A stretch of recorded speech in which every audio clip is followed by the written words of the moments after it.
Welcome to the Lord of the Dark. Deep within the towering spires and festering underhives of imperial hive cities, millions of bizarre and often horrifying occupations exist that would be unthinkable anywhere else in the galaxy. From corpse starch processors who render the dead into edible protein paste to air scrubbers who manually clean ventilation systems with their own lungs, to sump divers who wade through toxic waste searching for salvageable materials, these jobs represent the desperate ingenuity of humanity packed into structures housing billions. This exploration reveals the grotesque economic ecosystem that keeps these massive urban nightmares functioning, where every resource, including human life itself, is recycled, repurposed, and exploited to sustain the Imperium's endless hunger for production. Let's talk about one of the most disturbing yet fascinating aspects of the Warhammer 40k universe, the horrifying jobs that exist within Imperial Hive cities. These aren't your typical science fiction occupations. We're talking about work so grotesque, so utterly dehumanizing, that they make real-world industrial nightmares look like pleasant afternoon hobbies. From processing corpses into food to diving through lakes of toxic sludge, these jobs represent humanity at its most desperate and resourceful. But why do such occupations even exist? If you want to understand the sheer insanity of Hive City labor, you need to first grasp what these places actually are and why they demand such extreme measures just to keep functioning. Hive cities are absolutely massive. We're not talking about large metropolitan areas or even megacities by our standards. These are vertical continents of metal, rockcrete, and suffering that pierce through planetary atmospheres and house populations that dwarf anything we could imagine. A single hive city can contain billions of souls packed into towering spires that stretch kilometers into the sky and burrow just as deep into the planet's crust. The population density is so extreme that entire generations live and die without ever seeing natural sunlight, without ever breathing unfiltered air, without ever knowing that somewhere out there, open spaces actually exist. These aren't cities in any traditional sense. They're more like artificial worlds unto themselves, self-contained ecosystems of industry, misery, and relentless production. The Imperium of Man didn't build hive cities because they wanted to. They built them because they had no choice.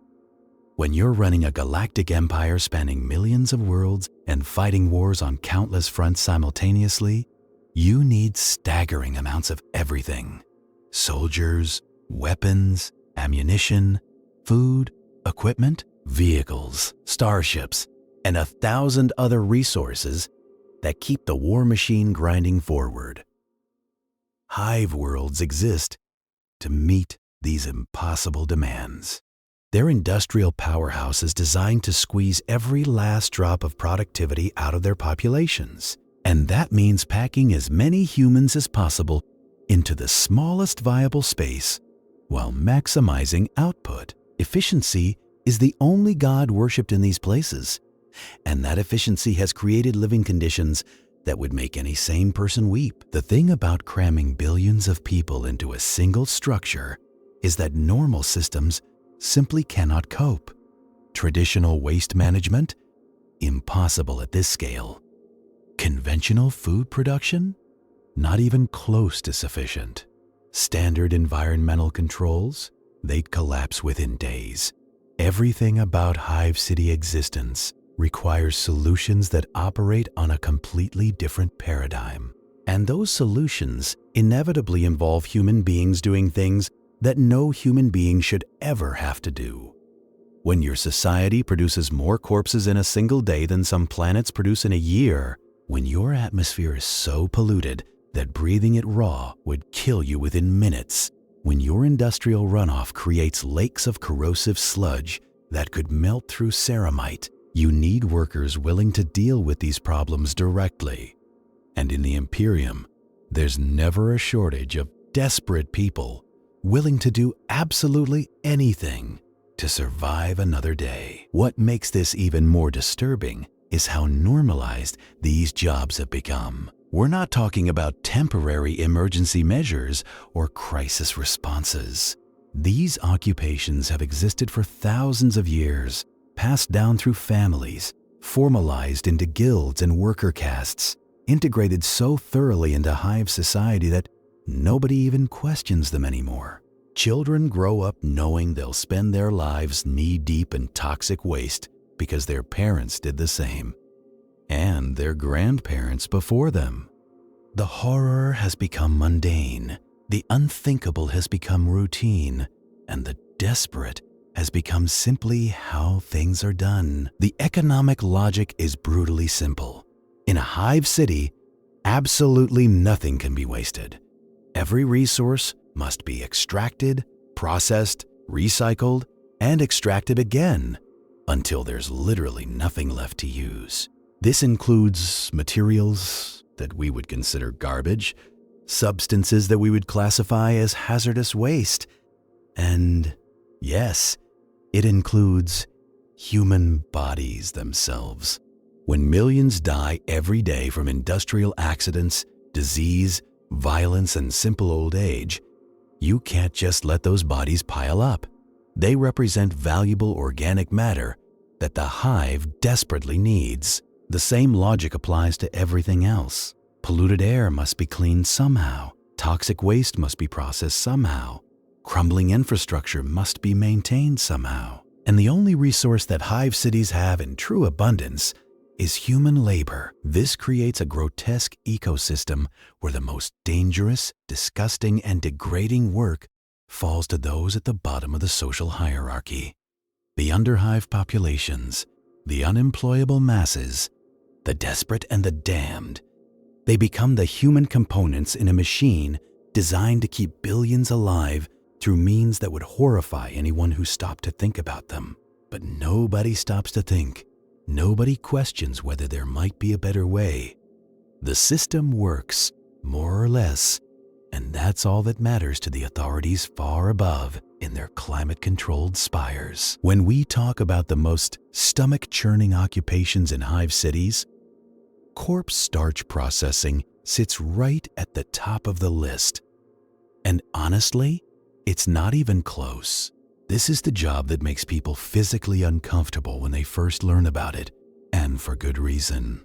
We're talking about an entire industry built around turning dead human beings into edible food paste that feeds billions of imperial citizens every single day. The sheer scale of this operation is mind-boggling, and the people who work in these facilities live lives that most of us couldn't even imagine enduring for a single shift. The corpse starch industry exists because Hive cities face an absolutely insurmountable problem when it comes to feeding their populations. You've got anywhere from 10 to 500 billion people crammed into structures that stretch miles into the sky, and traditional agriculture simply cannot exist in these environments. There's no sunlight reaching the lower levels, no open land for farming, no clean water for irrigation. Every calorie that enters a Hive city has to be manufactured, processed, or recycled from something else. And when you're dealing with populations that large, you simply cannot afford to waste any potential source of nutrition. The dead represent an enormous reservoir of protein, fats, and essential nutrients that the Imperium's coldly rational administrators refuse to let go unused. Corpse starch processing facilities are typically located in the lower sections of Hive cities, often near the boundaries between the working Hab levels and the lawless underhive below. These massive industrial complexes operate around the clock, receiving constant deliveries of bodies from every level above.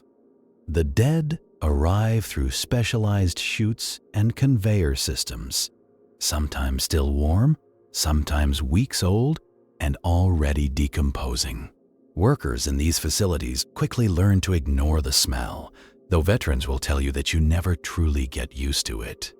The stench of death mixed with industrial chemicals and the constant heat of rendering vats creates an atmosphere that clings to your clothes, your hair, your very skin. Corpse starch workers are often identifiable by their smell alone, a social stigma that follows them everywhere they go. The actual processing involves several stages, each more disturbing than the last. First, bodies are sorted and cataloged by servitor units and human workers who check for anything valuable that might have been missed during collection. Cybernetic implants, artificial organs, even quality dental work gets stripped out for recycling through different industrial streams. Nothing goes to waste in a hive city, and a corpse might yield valuable materials beyond just its organic components. After stripping, bodies enter the primary rendering vats, massive industrial tanks filled with chemical solutions that break down flesh, fat, and bone into their component materials. The heat in these facilities is oppressive, often reaching temperatures that would be considered dangerous in any other workplace. But corpse starch workers have no union representation and no regulatory bodies looking out for their welfare. What emerges from the rendering process is a grayish-brown slurry that contains the basic building blocks of nutrition. This slurry gets processed through filtration systems, centrifuges, and chemical treatment facilities that remove toxins, separate fats from proteins, and prepare the material for the next stage of production. Workers who operate these systems often develop respiratory problems from inhaling the fine particulate matter that fills the air, and skin conditions from constant exposure to the chemical agents used in processing are practically universal among long-term employees. The Imperium provides minimal protective equipment, viewing workers themselves as a renewable resource not worth investing in. The processed material eventually becomes corpse starch itself, a dense, protein-rich substance that can be formed into blocks, ground into powder, or mixed with other ingredients to create the various food products that feed hive city populations. Most citizens have no idea what they're actually eating, and the administratum prefers to keep it that way. Official documentation refers to corpse starch as recycled protein substrate or processed nutrient compound, using bureaucratic language to obscure the horrifying truth. Some hive cities are more transparent than others, and in certain cultures, consuming the dead is even viewed as a form of honoring their sacrifice to the Imperium. But for most people, ignorance is the only thing making their daily meals palatable. The workers themselves come from the absolute lowest rungs of hive society. Many are born into corpse starch processing families, inheriting their positions from parents who inherited them from grandparents before them. Escape from this profession is nearly impossible because the social stigma attached to corpse starch work follows people throughout their lives. Even if someone manages to find different employment, their background marks them as untouchable in the eyes of many hive citizens. Some workers are conscripts, criminals sentenced to labor in the processing facilities as punishment for various offenses.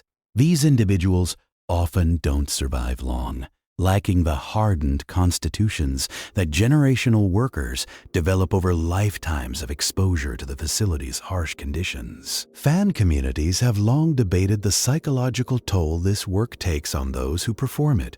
Some argue that corpse starch workers must develop a profound disconnection from normal human empathy, viewing bodies as nothing more than raw materials to be processed. Others suggest that many workers maintain elaborate mental frameworks that allow them to continue functioning, perhaps viewing their work as a sacred duty that honors the dead by ensuring their bodies continue serving the Emperor even after death. The truth probably varies enormously from individual to individual, but what seems certain is that corpse starch processing creates a unique psychological landscape that outsiders can barely comprehend. If corpse starch processing attacks your sense of what food should be, then air scrubbers assault your most basic assumption about breathing itself. Because in the nightmare architecture of hive cities, even the air you breathe comes at a cost, and someone has to pay that price with their own lungs, their own health, and ultimately, their own lives. The occupation of atmospheric maintenance in these towering urban hellscapes represents one of the most insidious forms of exploitation in the entire Imperium, where human beings literally become biological components in vast life support systems. The fundamental problem is simple physics combined with horrifying population density. Hive cities can house anywhere from 10 billion to hundreds of billions of souls crammed into structures that stretch kilometers into the sky and burrow deep beneath the Earth's surface. Every single one of those people breathes, exhales carbon dioxide, releases body heat, and generates countless airborne contaminants just by existing. Now multiply that by the industrial output of manufacturums belching toxic fumes, the chemical processes of countless workshops, the smoke from cooking fires in the underhive, and the simple biological reality of that many humans living in close proximity. The atmosphere inside a hive city would become completely unbreathable within days without constant intervention. The Imperium's solution combines massive technological systems with human labor in the most grimly efficient way possible. Enormous atmospheric processors and air recycling systems do exist. Great mechanical cathedrals of pipes and filters and chemical scrubbers that work constantly to keep the air marginally breathable. But these systems can't reach everywhere. They can't maintain the countless miles of ventilation shafts, the forgotten ducts that snake through hab blocks, the cramped passages that connect different sections of the hive. That's where air scrubbers come in, and their job is exactly as horrible as it sounds. Air scrubbers are workers who physically enter ventilation systems to clean them. They crawl through ducts caked with decades of accumulated filth, scraping off layers of particulate matter, industrial residue, and biological contamination with hand tools and their own bodies. In the most desperate circumstances, they literally breathe the foul air to filter it to their own respiratory systems, their lungs serving as organic air purifiers for the sections of the hive they service. This isn't metaphorical or exaggerated. Their bodies process the toxins, the heavy metals, the carcinogens, and the countless other pollutants that would otherwise accumulate to lethal concentrations. The physical toll on these workers defies easy description. Most air scrubbers develop chronic respiratory conditions within their first year of work. Their lungs become blackened masses of scar tissue and accumulated particulates. Many develop cancers that spread through their bodies like wildfire. Others suffer from heavy metal poisoning that destroys their nervous systems, leaving them trembling wrecks who can barely control their own movements. The average lifespan of a dedicated air scrubber is measured in years rather than decades, and those years are filled with constant suffering as their bodies slowly fail from the inside out. What makes this occupation particularly twisted is how the Imperium has systematized the destruction of these workers. Air scrubbers are often recruited from the lowest social strata, from populations already considered expendable. Convicted criminals might be sentenced to air scrubbing duty as an alternative to execution, which is really just execution with extra steps. Debt slaves who owe more than they could ever repay find themselves assigned to ventilation maintenance. Orphans from underhive populations are sometimes raised specifically for this work, their small bodies perfect for navigating the tightest ducts and passages. The equipment provided to air scrubbers varies wildly depending on where they work in the hive's social hierarchy. Those maintaining ventilation in upper spire areas might receive actual respirators, chemical filters, and protective clothing that offers some measure of safety. Workers in middle hive sections often make do with cloth masks and whatever protective gear they can scrounge or purchase themselves.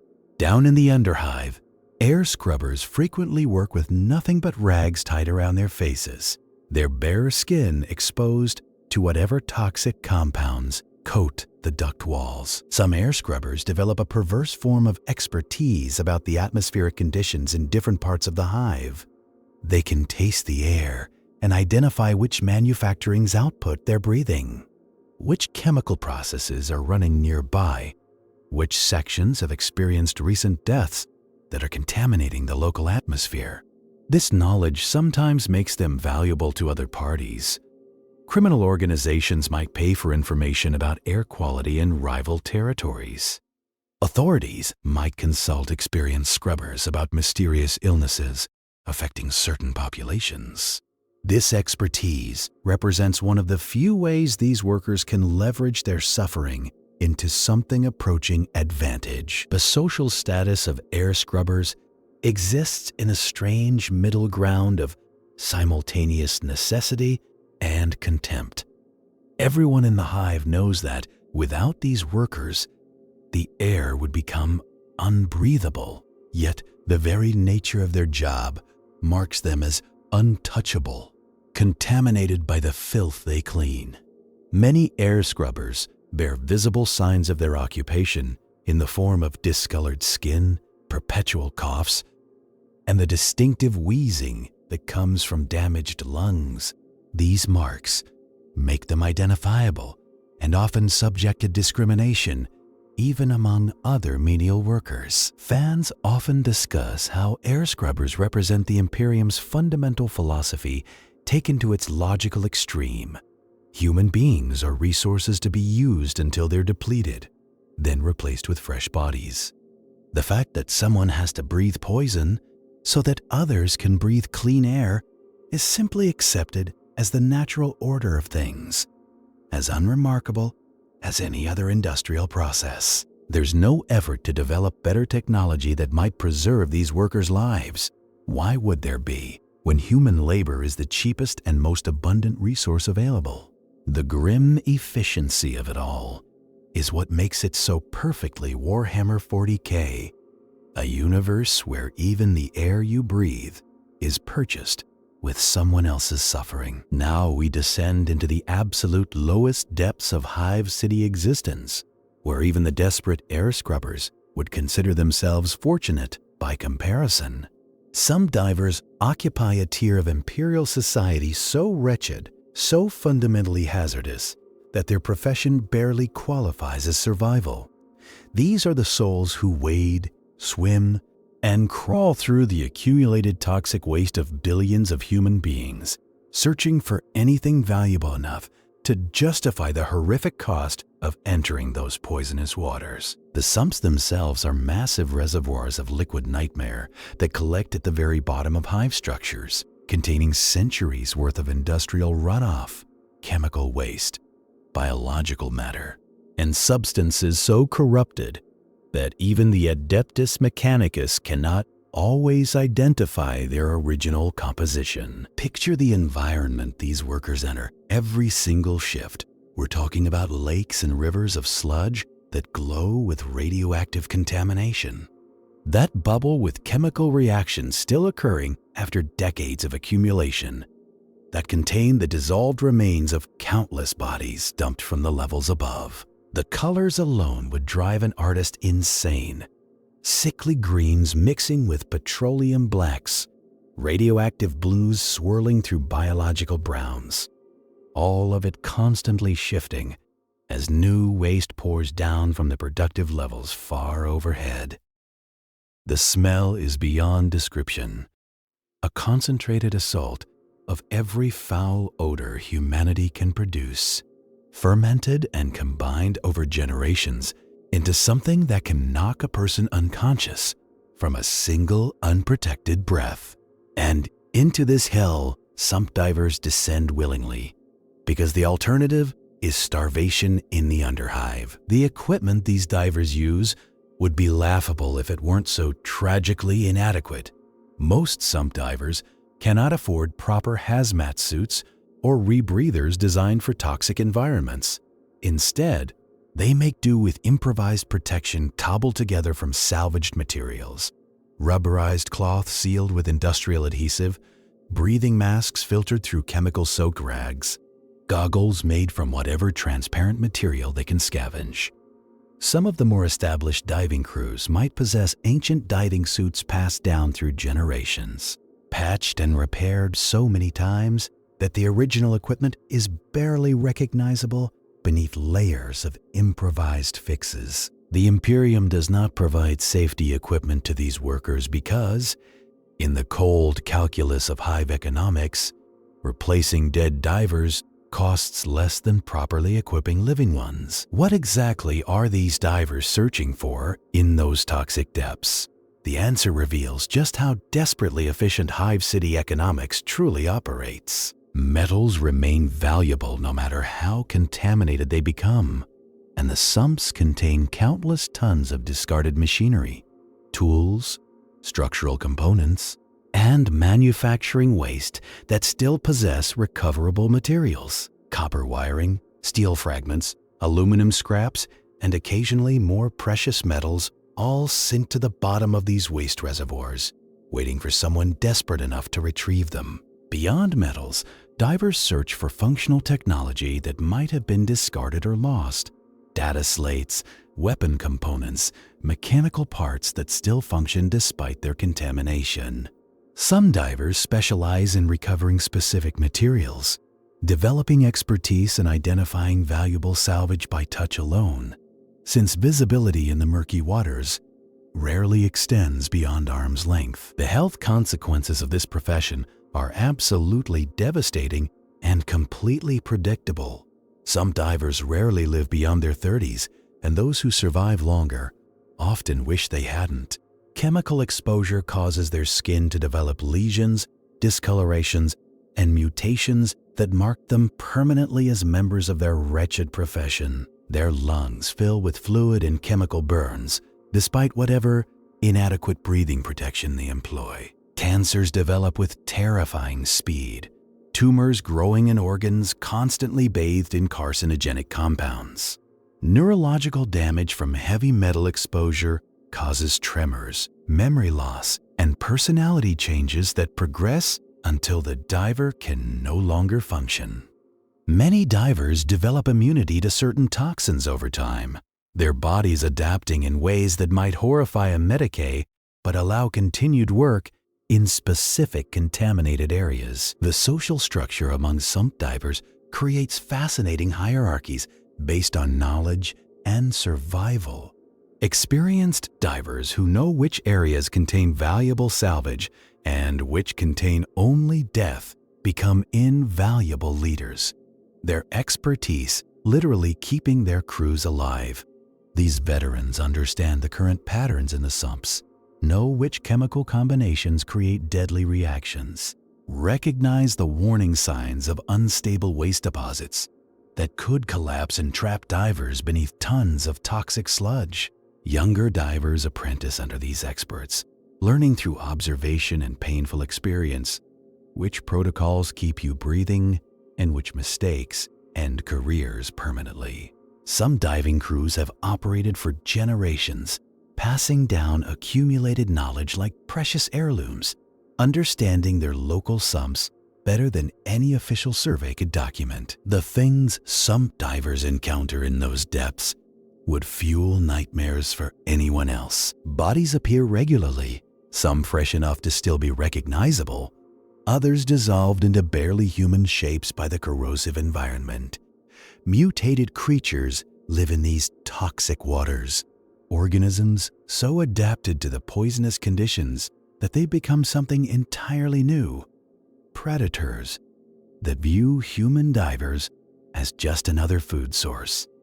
Entering their domain, some divers report finding stranger things, chambers sealed for centuries containing forgotten technology, pockets of relatively clean water where small ecosystems have developed, and occasionally evidence of deliberate habitation by humans or things that were once human. The Underhive gangs sometimes use the sumps for disposal, meaning divers occasionally surface with evidence of crimes that powerful people would prefer remained hidden. Fan discussions often focus on the tragic irony that sump divers provide essential economic function while receiving virtually no recognition or protection. The materials they recover flow upward through Hive commerce, eventually becoming components in products used by citizens who would be horrified to learn the human cost of their manufacture. Some fans theorize that certain Hive cities have developed more sophisticated diving operations, perhaps using servitors or automated systems. But these would represent rare exceptions rather than common practice. The Imperium's fundamental disregard for individual human welfare ensures that wherever desperate people exist, their labor will be exploited before resources are spent on mechanical alternatives. The Underhive represents something even more primal and desperate than the organized horror of sump diving, because at least sump divers have a recognized profession with some semblance of structure. Underhive scavengers and reclaimers exist in a gray zone between legitimate occupation and pure survival instinct, operating in territories so dangerous and lawless that the very concept of employment becomes meaningless. These individuals don't clock in for shifts or report to overseers. They simply exist in the forgotten spaces beneath civilization, picking through the detritus of billions of lives like carrion birds circling an endless feast of decay and abandonment. The Underhive itself defies easy description for anyone who hasn't experienced the crushing claustrophobia of these spaces. We're talking about regions of Hive cities that have been abandoned for centuries, sometimes millennia, left to rot and collapse while new construction simply built over the top. Entire districts that once housed millions now lie buried under kilometers of newer development, creating a three-dimensional maze of collapsed hab blocks, sealed manufacture rooms, and forgotten infrastructure.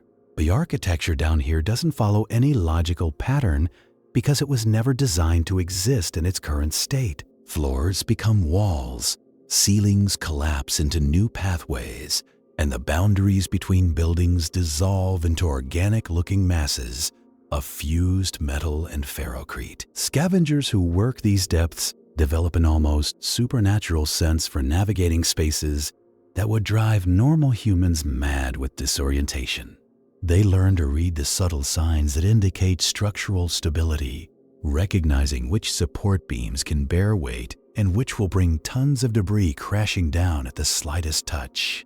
The darkness down here is absolute in many sections, forcing scavengers to develop techniques for moving through pitch-black environments using sound, touch, and an intimate familiarity with their hunting grounds. Some veteran scavengers claim they can smell the difference between safe passages and death traps, detecting subtle variations in air quality that indicate either breathable atmosphere or pockets of accumulated toxic gases. The materials these scavengers hunt for would seem worthless to anyone from the upper hive, but in the brutal economy of the Underhive, everything has value. Copper wiring stripped from ancient electrical systems can be traded for food. Intact glass panels become precious commodities in areas where the only light sources are guttering promethium flames. Cloth from long-dead inhabitants gets repurposed into clothing, bandages, and even crude water filters.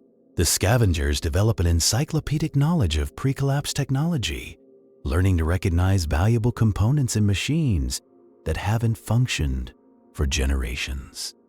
A skilled reclaimator can look at a pile of seemingly random debris and immediately identify which pieces contain recoverable metals, which seals might still hold pressure, and which components could be jury-rigged into functional equipment. Reclaimators represent a slightly more organized version of this profession, often working in loose guilds or family groups that control specific territories within the Underhive. These groups develop specializations based on their hunting grounds, Some focus on recovering industrial equipment from collapsed manufacturums, possessing the technical knowledge to safely dismantle machinery that might still contain pressurized systems or volatile chemicals. Others specialize in architectural salvage, carefully extracting intact building materials that can be sold to underhive communities desperate to shore up their own precarious shelters. A few reclamator groups focus exclusively on recovering bodies and personal effects, serving a grim but necessary function in communities where proper burial remains important despite the surrounding horror. The dangers these workers face extend far beyond structural collapse and toxic exposure. The underhive teems with threats that would make upperhive citizens collapse from sheer terror. Mutant populations thrive in these forgotten spaces, some barely recognizable as human after generations of isolation and exposure to industrial runoff. Criminal gangs use the underhive as sanctuary and hunting ground, preying on anyone foolish enough to venture into their territory without proper tribute or protection. Worse still are the things that defy easy categorization, creatures that might once have been human or might be something else entirely, adapted to the perpetual darkness and toxic environment in ways that no sanctioned biologist would want to examine too closely. The economic position of underhive scavengers exists in a strange limbo between a recognized imperial economy and pure barter survival. Some manage to establish trading relationships with mid-hive merchants willing to overlook the questionable provenance of salvaged goods. These connections allow successful scavengers to gradually accumulate enough wealth to improve their circumstances, perhaps purchasing better equipment or even securing passage to slightly less horrible levels of the hive. But most remain trapped in an endless cycle of desperate hunting, trading recovered materials for just enough food and water to survive another day of searching through the ruins of their ancestors' civilization. Fan discussions often focus on the psychological toll this existence must take on underhive scavengers, and the speculation gets genuinely disturbing. These people spend their lives surrounded by evidence of collapse and death, constantly reminded that everything humanity builds eventually crumbles into these forgotten depths. They walk through the homes of people who lived and died generations ago, handling personal possessions that outlasted their owners by centuries. The loneliness must be crushing for solo scavengers, spending days or weeks in absolute isolation, with only the sounds of settling debris and their own breathing for company. Yet, somehow, communities persist in these depths, human beings finding ways to maintain social bonds and cultural traditions, even in environments that seem designed to strip away everything that makes life meaningful. When you've got billions of human beings crammed into a single structure that stretches from the planet's surface to the edge of the atmosphere, you're going to have pest problems that would make any exterminator from our world weep in despair. But the vermin that infest hive cities aren't your ordinary rats and roaches. These are creatures that have evolved over thousands of years in an environment saturated with industrial pollution, warp contamination, and genetic mutations that would give any biologist nightmares. The men and women who hunt these things for a living occupy one of the most dangerous and underappreciated roles in the entire hive ecosystem, and their stories reveal just how twisted life becomes when nature adapts to humanity's worst excesses. The most common targets for vermin hunters are the various species of giant rats that infest every level of hive cities, from the relatively clean upper spires down to the toxic depths of the underhive. These aren't the small rodents you might picture. Hive rats can grow to the size of large dogs, with some specimens reaching truly monstrous proportions after generations of feeding on corpse starch runoff, chemical waste, and occasionally each other.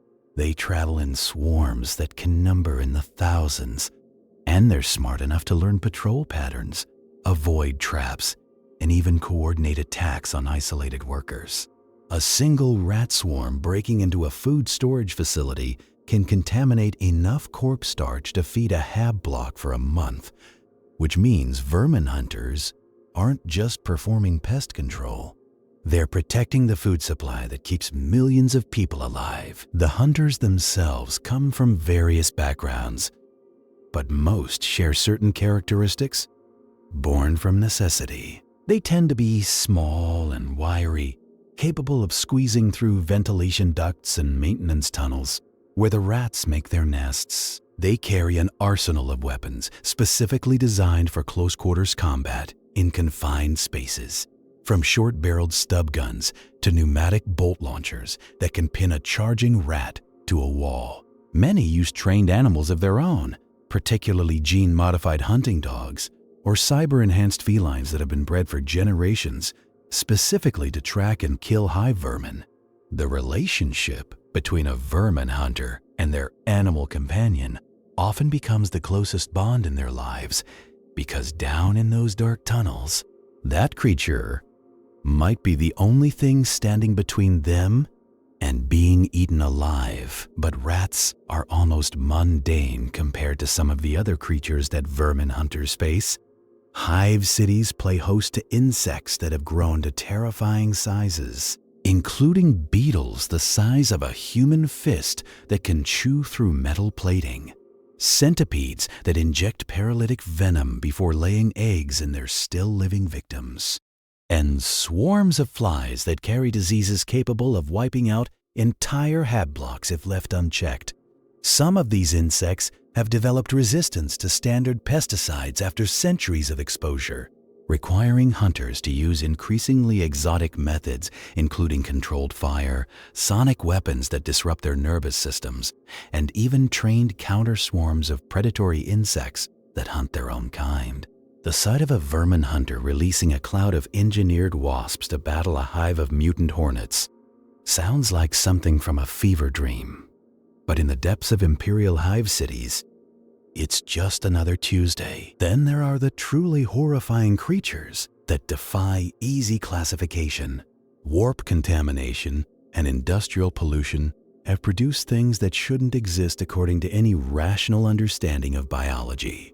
Hunters speak in whispered tones about blind crawlers that sense their prey through vibrations in the metal floors, about amorphous masses of flesh that absorb smaller creatures and grow larger with each meal, about things with too many legs and not enough eyes that seem to appear from nowhere and vanish just as quickly.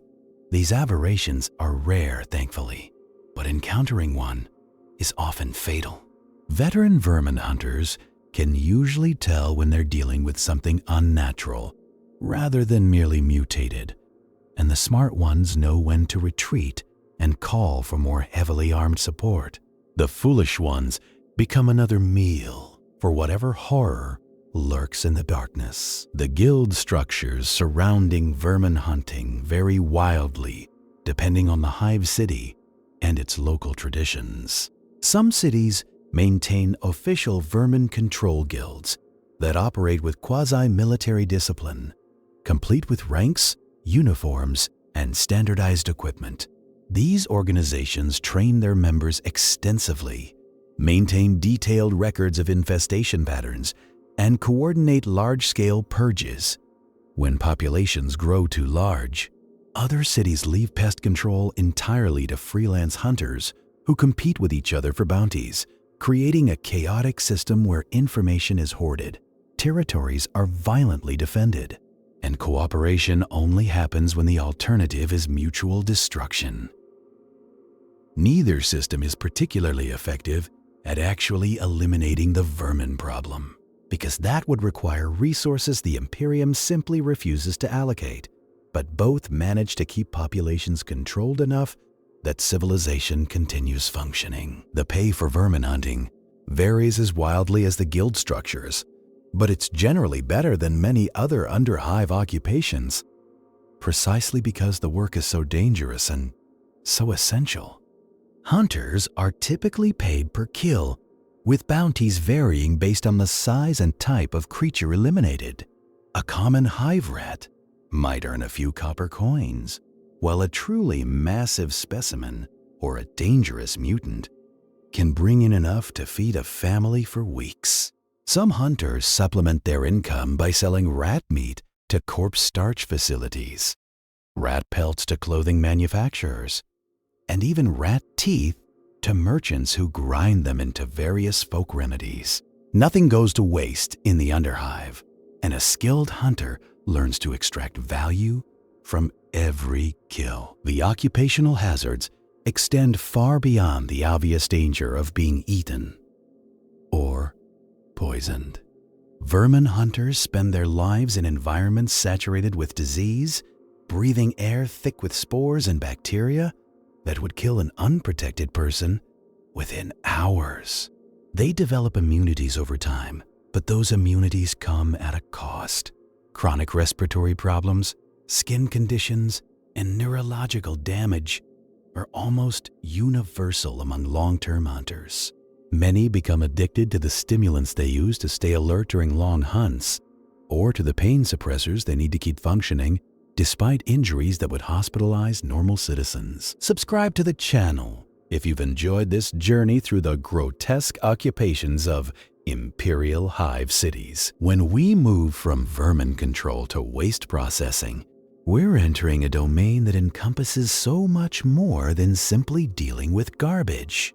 Sanitation workers in Hive cities handle the output of billions of human beings, and that output includes everything from industrial runoff to biological waste to materials so toxic that even brief exposure can cause permanent damage.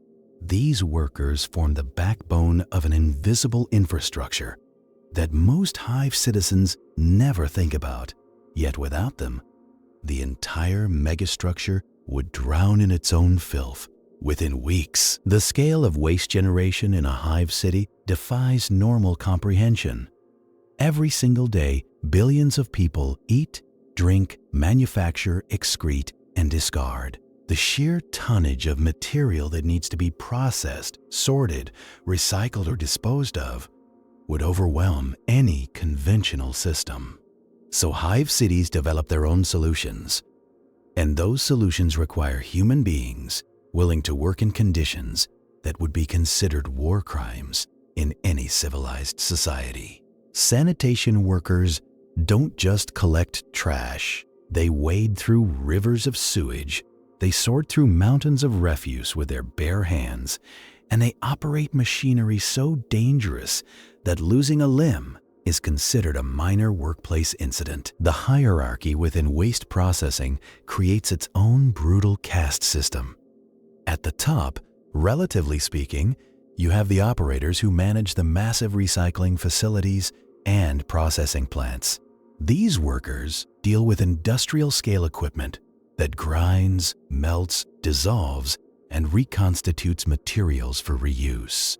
The danger here comes from the machinery itself, enormous crushers and chemical vats that can kill instantly if safety protocols fail. And safety protocols fail constantly because maintenance costs money and worker lives are cheap. Operators learn to read the sounds and vibrations of their equipment, developing an almost supernatural sense for when something is about to catastrophically malfunction. Those who survive long enough to retire often do so missing fingers, hands, or eyes. Below the operators sit the sorters, armies of workers who manually separate recyclable materials from true waste. This might sound relatively benign until you realize what they're sorting through. Hive City Refuse contains everything from spoiled food to chemical containers to medical waste to things that shouldn't exist at all. Sorters work without adequate protective equipment because providing gloves and masks for millions of workers cuts into profit margins. They develop calluses so thick their hands become almost leathery, and their sense of smell eventually burns out entirely from constant exposure to overwhelming stenches. Many sorters work in shifts so long that they sleep beside their sorting stations, catching a few hours of rest before resuming their endless task. The sewage workers occupy their own particular circle of sanitation hell. Human waste from billions of people flows through pipe networks so vast and complex that no complete maps exist. When blockages occur, and they occur constantly, someone has to physically enter those pipes to clear them. Sewage workers crawl through tunnels filled with waste that can be centuries old in the deepest sections, compressed and fermented into substances that barely qualify as matter anymore. The gases alone can kill within seconds, so workers develop techniques for holding their breath while working, timing their tasks to the limits of human lung capacity. Those who miscalculate simply don't come back, their bodies adding to the blockages their colleagues will eventually need to clear. Fan discussions often focus on a particularly grim detail about sewage processing in Hive cities. The biological waste isn't simply disposed of. Much of it gets recycled back into the food supply through various processing methods. The corpse starch facilities we discussed earlier represent just one part of this cycle. Sewage treatment plants extract usable organic material, process it through chemical and biological treatments, and convert it into fertilizer for hydroponic farms, or base material for nutrient paste production.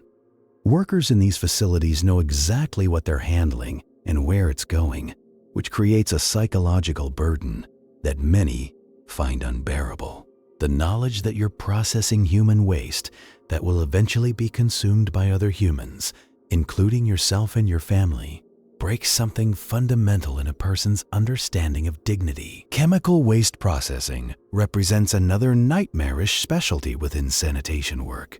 Hive cities produce industrial byproducts that would make environmental agencies from our era have collective heart attacks. Workers who handle these materials develop conditions that medical texts haven't even named yet.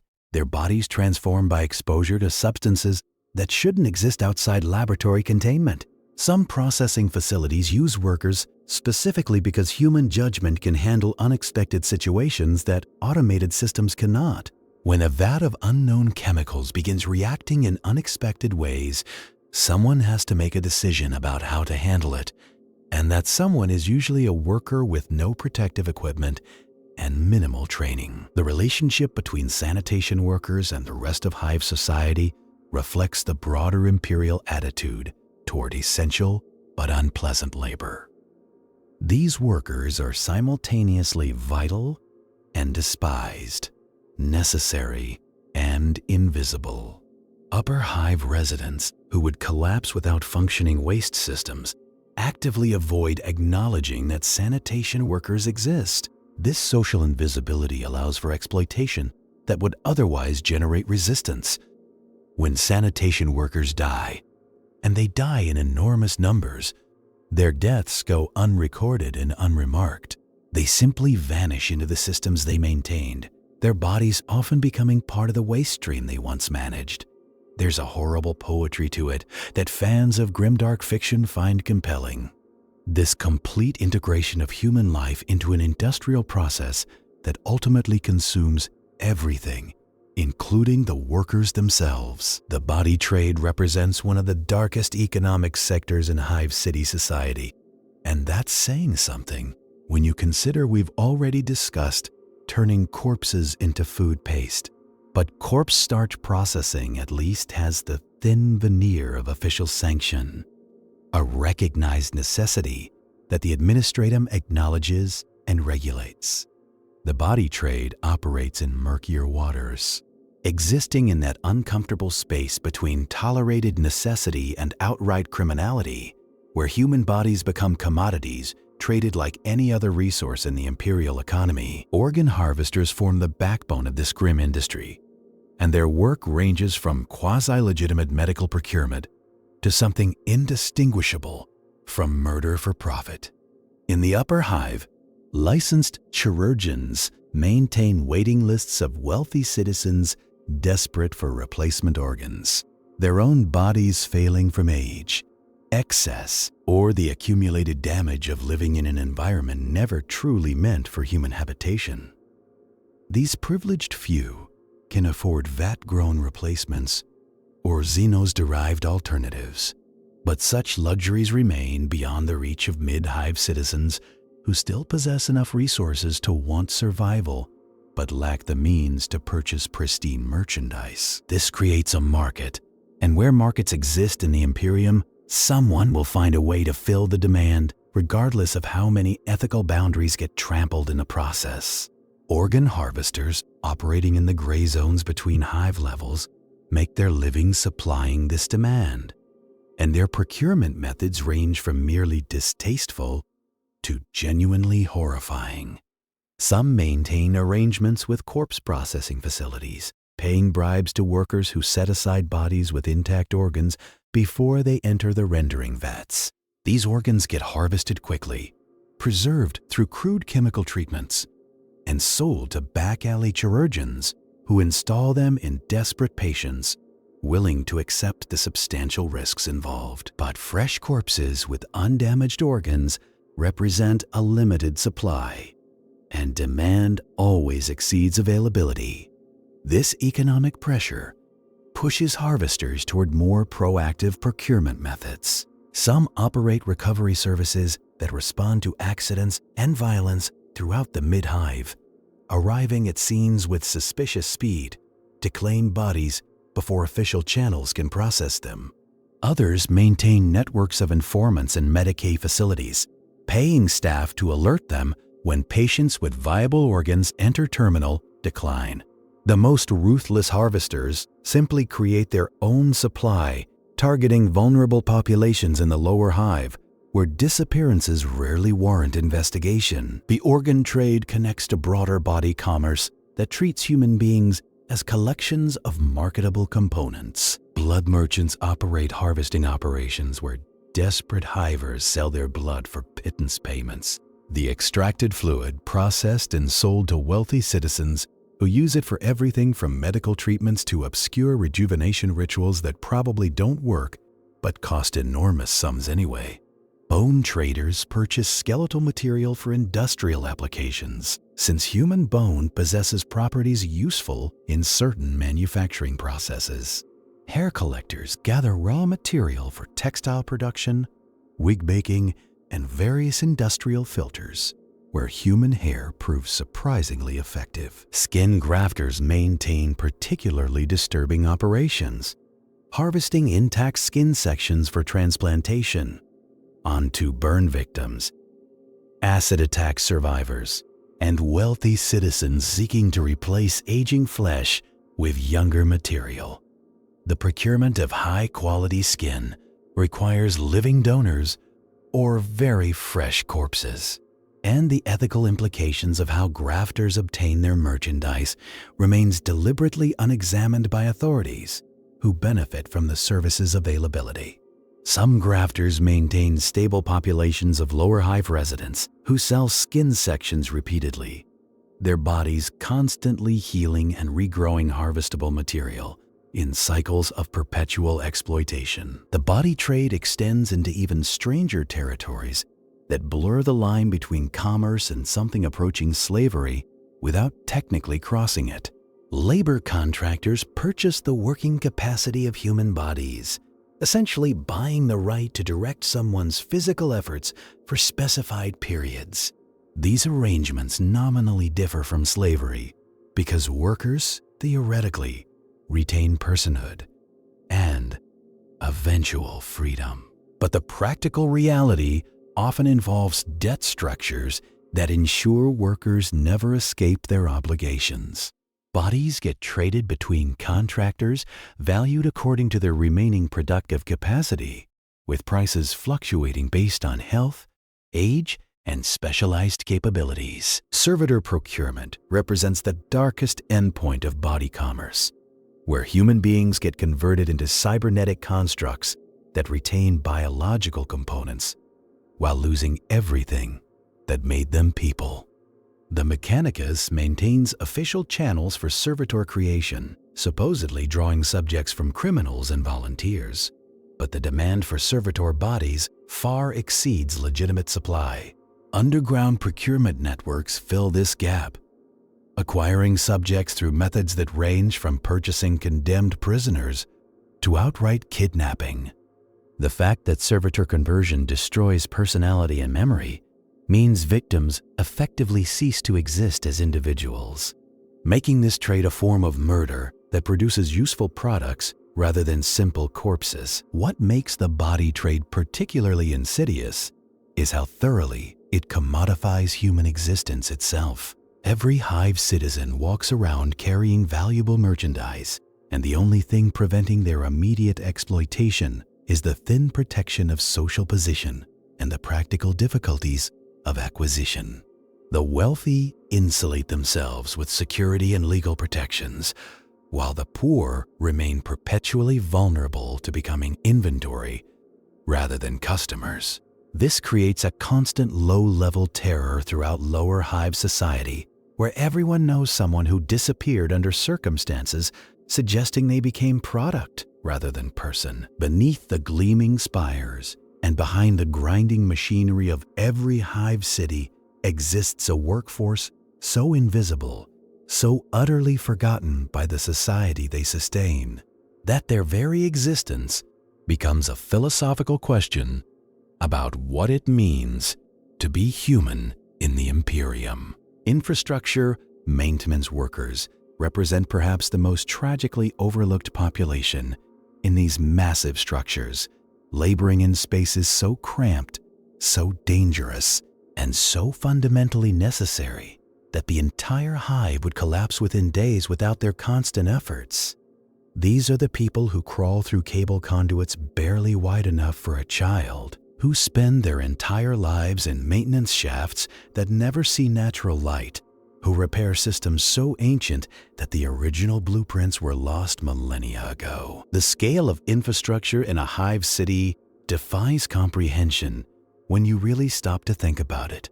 We're talking about structures that house populations equivalent to entire modern nations, stacked vertically in layers that can extend dozens of kilometers into the sky. Every single level requires power distribution, water recycling, atmospheric processing, waste removal, transportation systems, communication networks, and thousands of other essential services that most citizens take completely for granted. The machinery that provides these services is often older than living memory, constructed during ages when the Imperium possessed technological knowledge that has since been lost to time and dogma.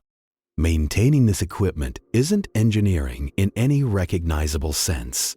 It's more like archaeology combined with desperate improvisation, where workers must figure out how ancient systems function through trial and error, because no documentation exists. The forgotten laborers who keep these systems running occupy spaces that weren't designed for permanent human habitation, but have become exactly that over generations. Cable runners live their entire lives in the narrow conduits that carry power throughout the Hive.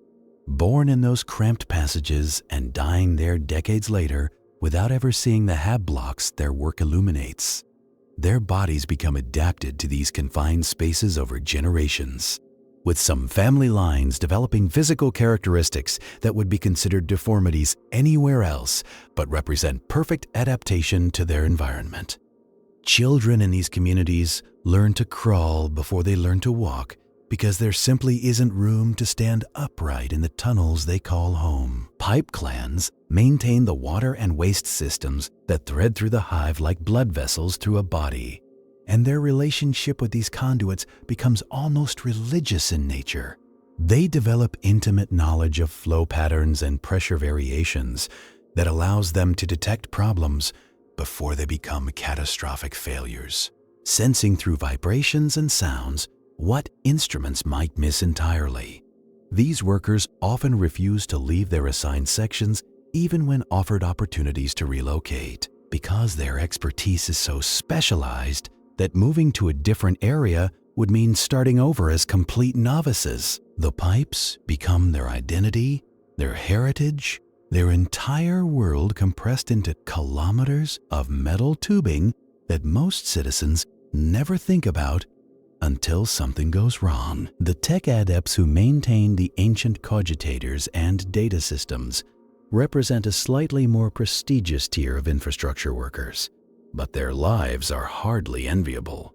They spend years memorizing the prayers and rituals required to appease machine spirits that they don't truly understand, performing maintenance routines that have been passed down through oral tradition, because the actual technical manuals were lost thousands of years ago.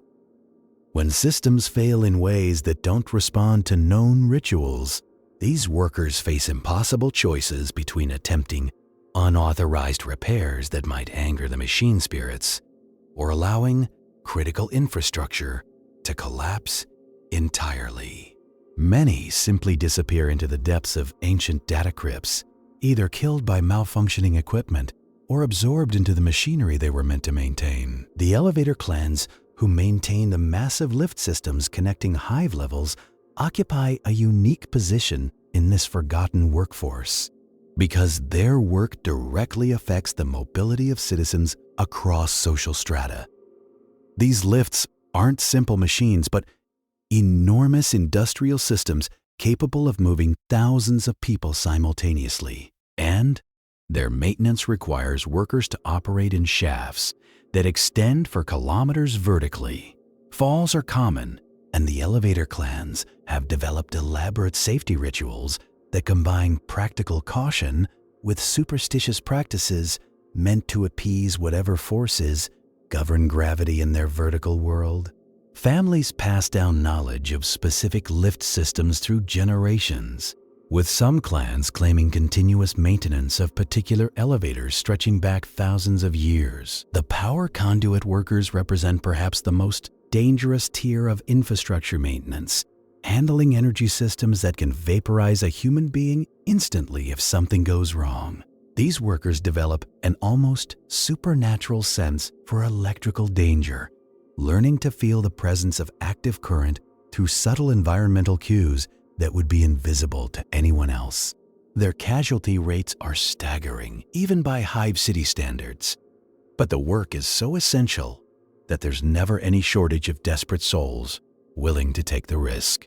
The truly experienced power workers are treated with something approaching reverence by their communities. Their survival through years of dangerous work seen as evidence of either exceptional skill or divine protection. What makes these forgotten laborers truly tragic is that their work is so fundamental to Hive City's survival, yet so completely invisible to the society they sustain.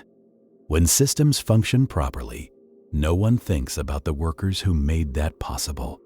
When systems fail, blame falls on the workers regardless of whether the failure was preventable. They exist in a state of permanent invisibility, essential but unacknowledged. Their lives spent maintaining a civilization that barely recognizes their existence as human beings, rather than simply another component of the machinery they tend. After everything we've explored, from the corpse starch vats to the toxic sumps, from the mutant hunting exterminators to the forgotten laborers entombed within living walls, we arrive at the most uncomfortable question that Hive cities force us to confront.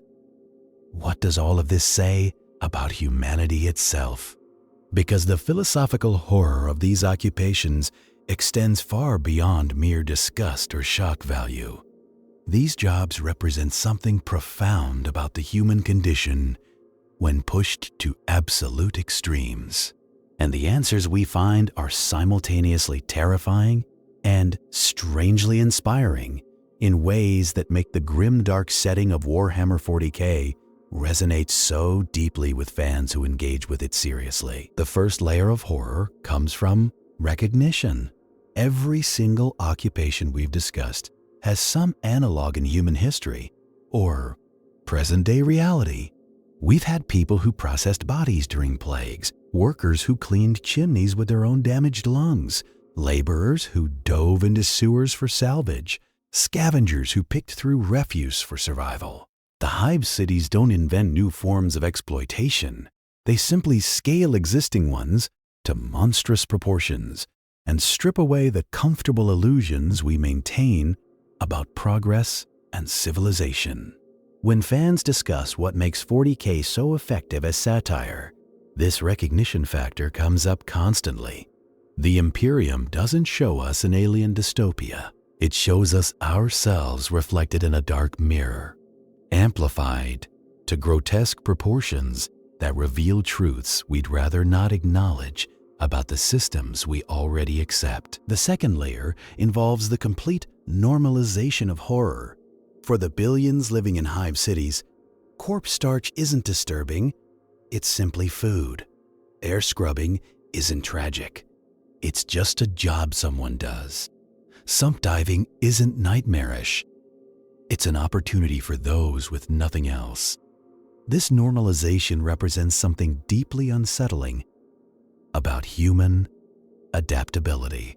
We can get used to anything, absolutely anything.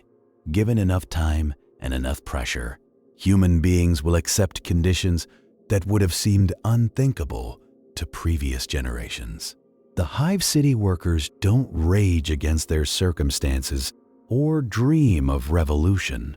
They simply exist within systems so vast and so entrenched that alternatives become literally unimaginable. This is perhaps the darkest commentary the setting offers. Not that evil rulers impose suffering, but that suffering becomes so routine it stops registering as suffering at all. Yet there's another dimension to this horror that fan discussions often explore with particular intensity. The Imperium genuinely needs these occupations. Without corpse starch processors, billions would starve. Without air scrubbers, entire hab blocks would suffocate. Without sump divers and scavengers, resources would run out. Without infrastructure workers, the hives would collapse. The system is monstrous, but it functions. It sustains human life on a scale that would otherwise be impossible. This creates an impossible ethical calculus where the exploitation itself becomes the mechanism of survival. How do you condemn a system that, for all its horror, keeps billions of people alive? How do you argue for change when any disruption might kill more people than the existing cruelty? The Imperium weaponizes this logic constantly, using necessity as justification for every atrocity. And the terrifying thing is that they're not entirely wrong. The human endurance displayed by Hive City workers also demands acknowledgement. And this is where the setting transcends simple grimdark misery to touch something genuinely moving. These people don't just survive. They form communities. They raise families.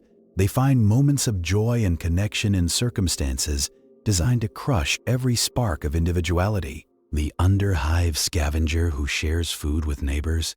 The sump diver who mentors newcomers despite knowing they'll probably die. The infrastructure worker who scratches messages of hope on tunnel walls. These small acts of humanity persist against all odds. Fan fiction and tabletop narratives frequently explore these moments because they represent something essential about the human spirit that even 10,000 years of dystopia cannot extinguish. There's also something to be said about dignity in labor, even labor this horrific. The corpse starch processor who takes pride in efficiency. The air scrubber who maintains quality despite personal cost. The vermin hunter who protects communities from genuine danger. These workers find meaning in their contributions. This isn't Stockholm Syndrome or false consciousness. It's a fundamental human need to matter, to contribute, to be part of something larger than oneself. The Imperium exploits this need ruthlessly, but the need itself remains genuine and even admirable. When fans create characters from these backgrounds, they often emphasize this dignity, showing that even the lowest occupations can be performed with skill, dedication, and pride that transcends the horror of the circumstances. The ultimate philosophical horror might be that Hive cities work precisely because humans are capable of such endurance.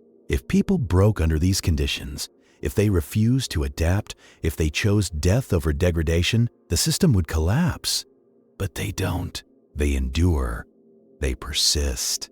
They find ways to continue existing in environments specifically designed to extract maximum labor at minimum cost. This resilience, normally celebrated as a virtue, becomes the very mechanism that perpetuates the nightmare. The Imperium survives because humanity refuses to stop surviving, making every worker complicit in their own exploitation simply by continuing to exist. This creates a trap with no escape, where the strength that should liberate instead imprisons. What Hive City occupations ultimately reveal is that the true grimdark isn't found in chaos demons or alien horrors. It's found in the mundane machinery of civilization itself, in the jobs that must be done, in the lives that must be spent, in the humanity that persists against all reason. If this exploration of Hive City horrors gave you something to think about, consider subscribing to join future journeys into the darkest corners of the 41st millennium.